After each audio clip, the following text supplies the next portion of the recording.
The old saying about quality or quantity was never truer than in the world of motorcar building.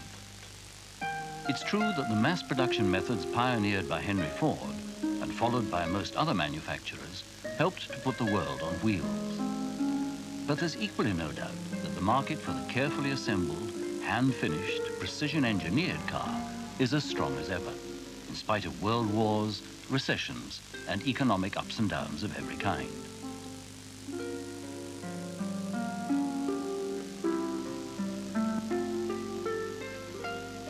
There are two things which are surprising about motorcars like the Rolls-Royce, built to the highest possible standards. One is that they have astonishing powers of survival. At a time when the life of the average car, from showroom to scrapyard, is anything from 7 to 10 years, even the earliest cars built by Rolls-Royce showed an amazing toughness and a determined refusal to give up the ghost after years and mileages which would long before have consigned other so-called quality cars to the crusher's embrace. So much so that of all the Rolls-Royce motor cars made, more than 60% still survive today, cherished and cared for by owners who value quality and reliability above all. The other is their rarity. Of course, it's obvious enough that making a car with this kind of care is going to take longer than stamping out a mass-produced assembly line model. But this car is something unusual even for a Rolls-Royce. A limited edition of a very special version of the current Silver Spur called the Centenary. It's being built, along with 25 identical stablemates, to celebrate the 100 years of the motor car, and also to commemorate a very significant landmark in the Rolls-Royce Motors story, a centenary of a rather different kind.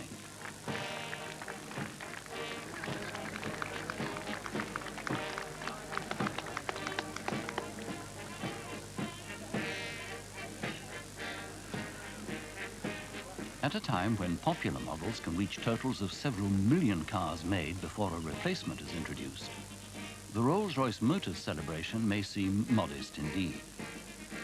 For a company which has been making hand-built cars for most of the 20th century, a total of 100 million cars of all models over the years may not seem too ambitious. But the centenary cars aren't being made to celebrate the 100th millionth Rolls-Royce, or the 10 millionth, or even the millionth. In all those years, just 100,000 cars have left the Rolls-Royce factories. And the fact that this kind of total would emerge from the giant plants of Japan or the United States in only a matter of weeks is a tribute to the care with which each car is assembled, from the very beginning of the company's story right up to the present day.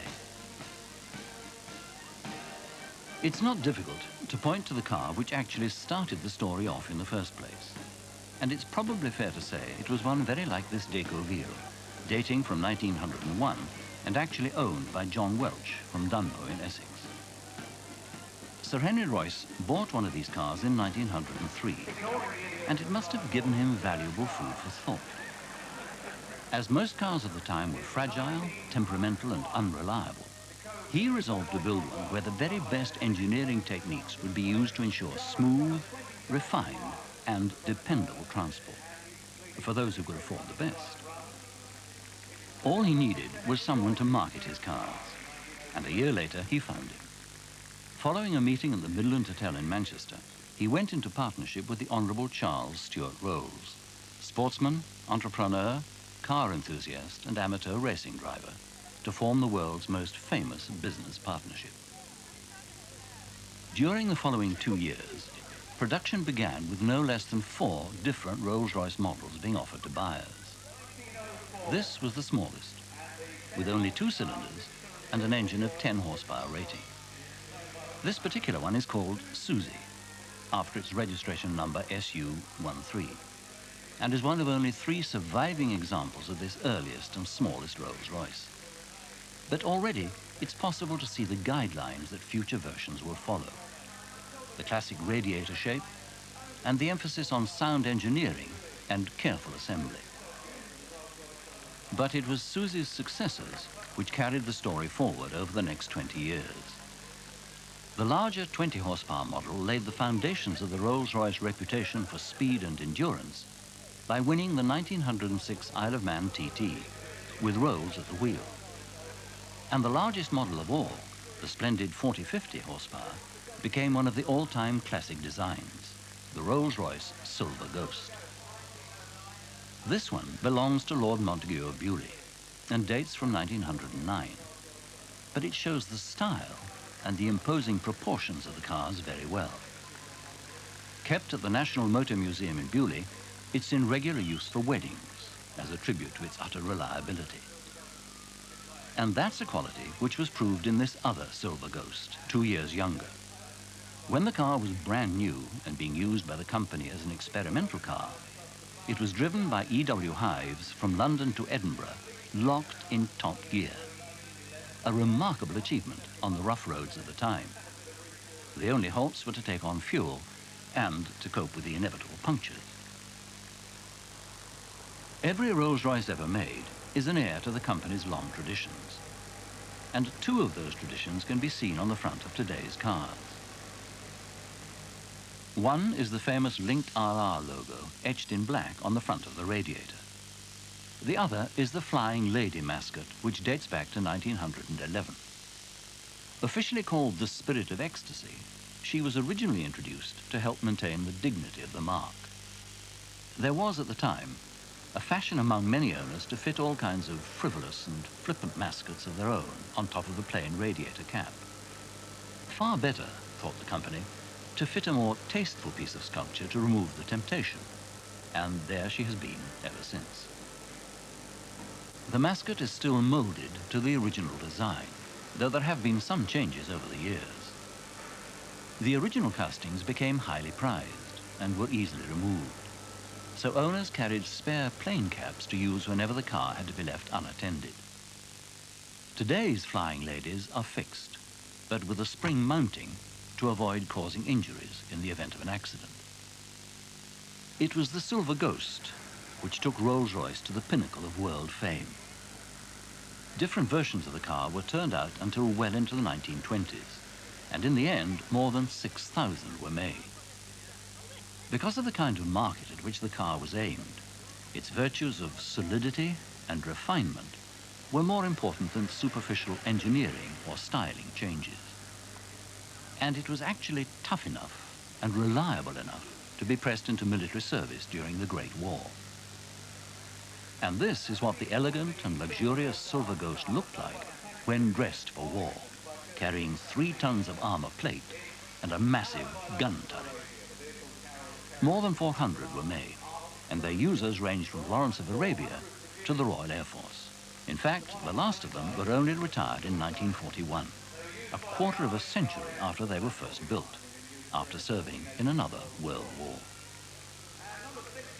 But for all its virtues, the Silver Ghost was essentially an Edwardian design, though the final production version was able to hold its own in terms of reliability with cars which were much younger.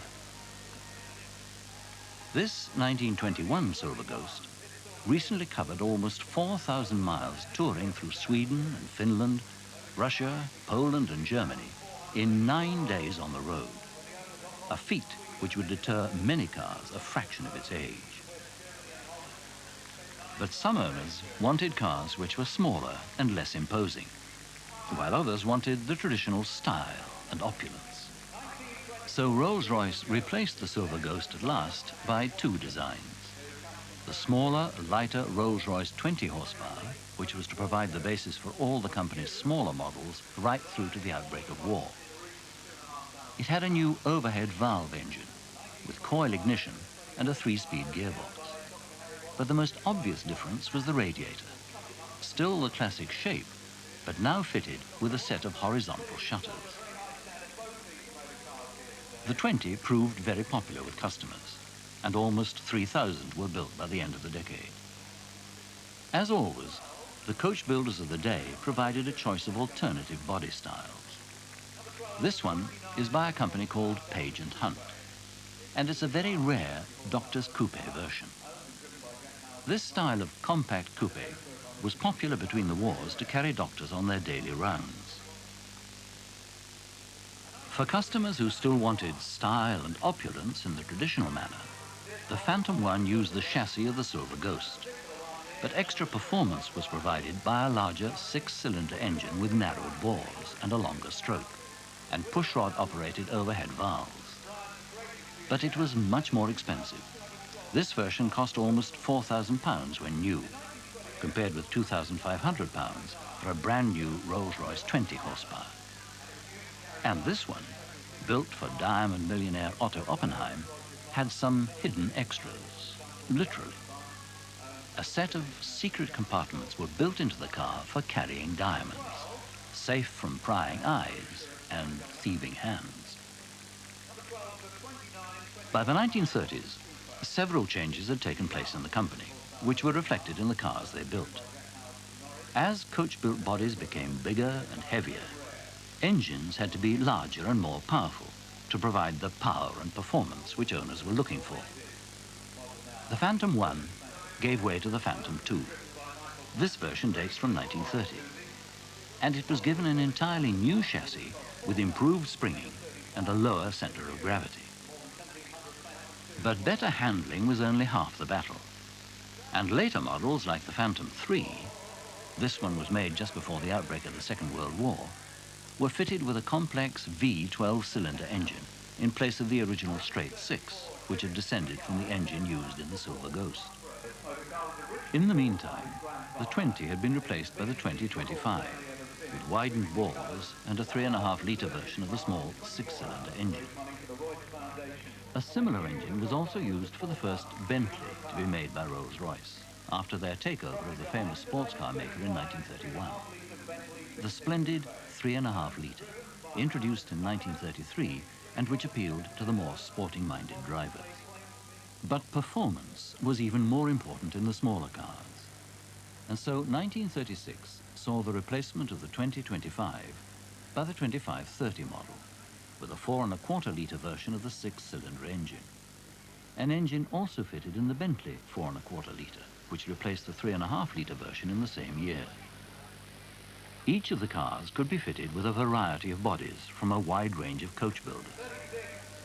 Generally speaking, the drop-head coupes like this 1936 2530 were faster than the progressively heavier and more luxurious saloons. These models took Rolls-Royce through to the eve of the Second World War.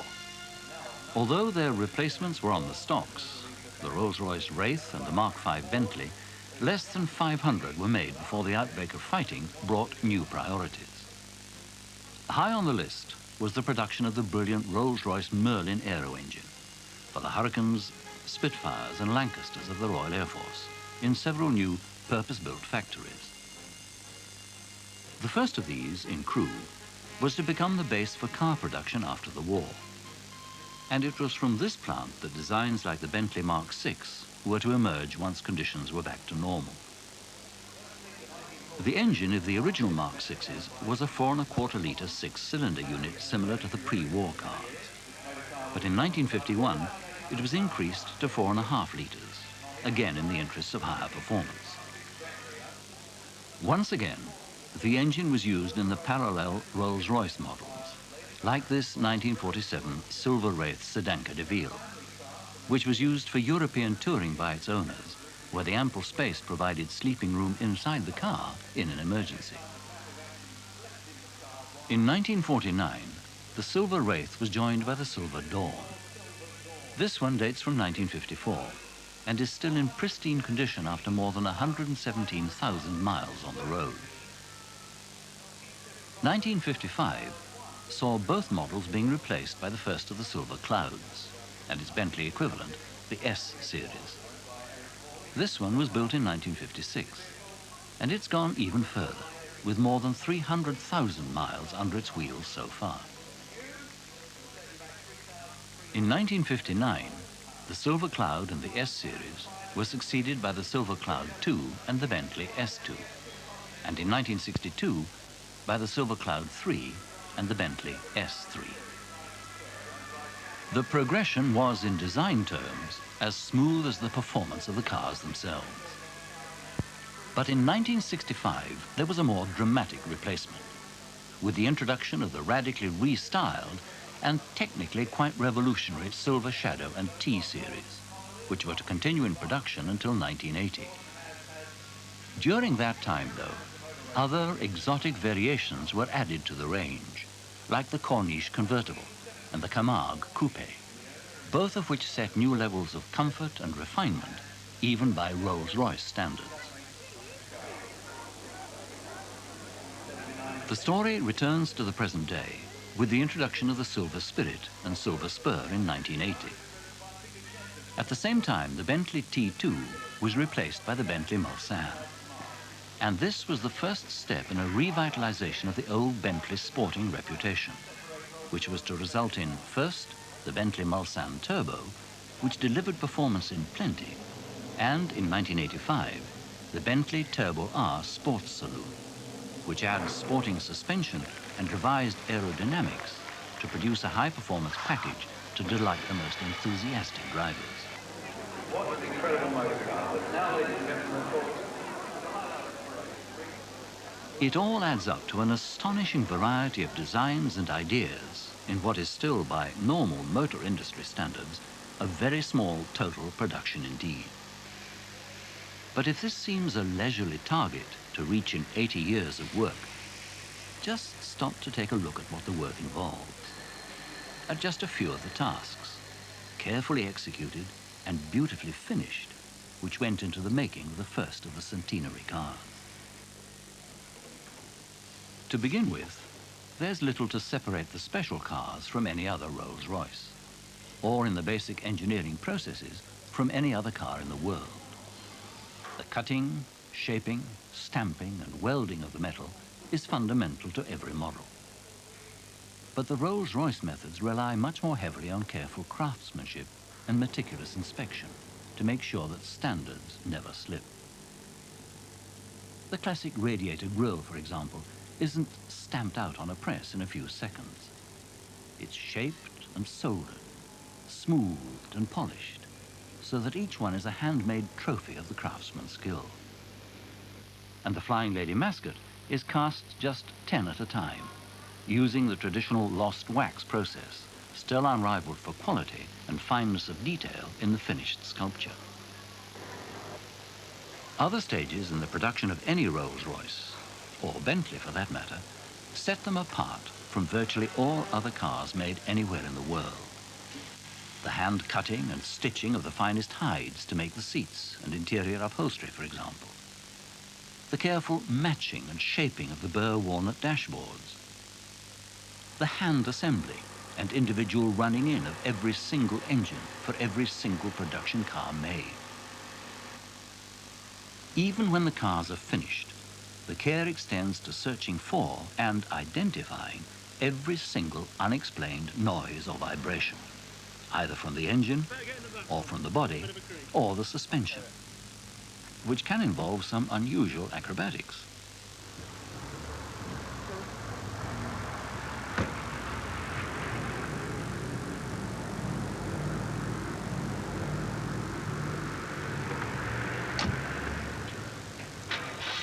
Yet even this kind of careful treatment falls slightly short of the prescription for the Centenary cars.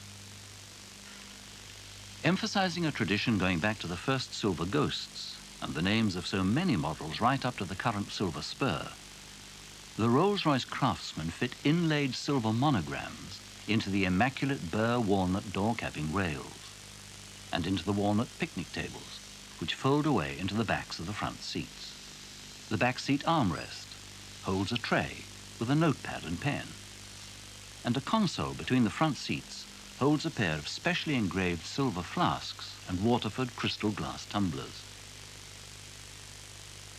There are other special touches which stamp the cars as special collector's items. A plate inside the glove box which carries the original owner's name, a door plate which identifies it as a Centenary model, and a special three-color variation on the traditional coach builder's line along the shoulder line of the body and each individual wheel trim. And each owner will have a presentation case in the shape of the Rolls-Royce radiator containing a silver key ring, a silver ball pen, notepad, and a commemorative engraved silver plate. It all adds up to a supremely elegant carriage, with the royal blue paintwork contrasting with the champagne-colored leather and the blue, deep pile carpets inside. Just 25 more of these very special cars have been made and sold to a select band of owners in the biggest and most important markets for Rolls-Royce and Bentley cars. 12 of them were sold in the United States, another 5 in the Middle East and Europe, and the remaining 8 have been sold in Britain. All the Centenary cars were snapped up by eager buyers within days of the original announcement being made. But the original Centenary car, the 100,000th Rolls-Royce, is bound for a different destination. It will remain a Rolls-Royce. This was assured when the 2 longest-serving employees of the crew factory, 58 years old Mrs. Margaret Green and 62 years old Jack Goodwin, presented the keys to the chief executive, Richard Perry, for his safekeeping. This is a great occasion in our history. The company is proud and delighted to receive the 100,000th motor car for safekeeping from Margaret Green and Jack Goodwin, who, through their long service, represent you all. Our 100,000th motor car is the finest tribute which could be made to the qualities of excellence and superb engineering on which the Rolls-Royce reputation was founded. Rolls-Royce and Bentley motor cars are still the pride of Britain, and the rest of the world has been unable to make anything like them for engineering refinement and undeniable hand-built quality. I'm certain that both founders, the Honourable Charles Rolls and Sir Henry Royce, would have been immensely proud of the way in which their standards and traditions have been continued over the years.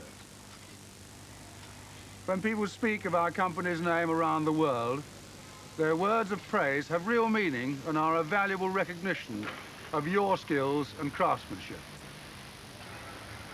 81 years is a long time to produce 100,000 cars, but that fact speaks volumes for itself.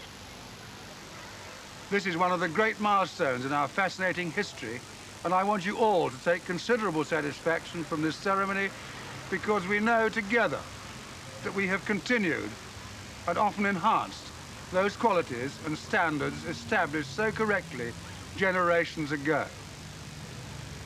The company's reputation is in our hands, and our sincere hope must be for the future, and those who follow us must do everything they can to cherish what has been accomplished through the hard efforts of past years. It is our responsibility to preserve the best of what we have and to strive to set the new goals of tomorrow to ensure the most coveted title, makers of the best car in the world, remains well and truly where it belongs, among people who care about their skills, who cherish the fragile prize called reputation, and who continue to move the company forward to new heights and achievements. The 100,000th motor car, this splendid Silver Spur Centenary, is now a great ambassador to the huge motoring world in which we now compete. I'm delighted to receive these keys and registration documents into the company's custody, and to thank everyone here and at our coach building company, Mulliner Park Ward in London, for their support and continuing cooperation in meeting our business plan. The company is only as good as its people, and Rolls-Royce people are amongst the finest.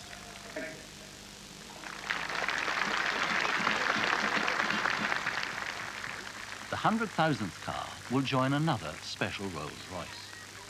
This one dating from 1907 and currently valued at £500,000 in a special customer reception centre to be opened next year.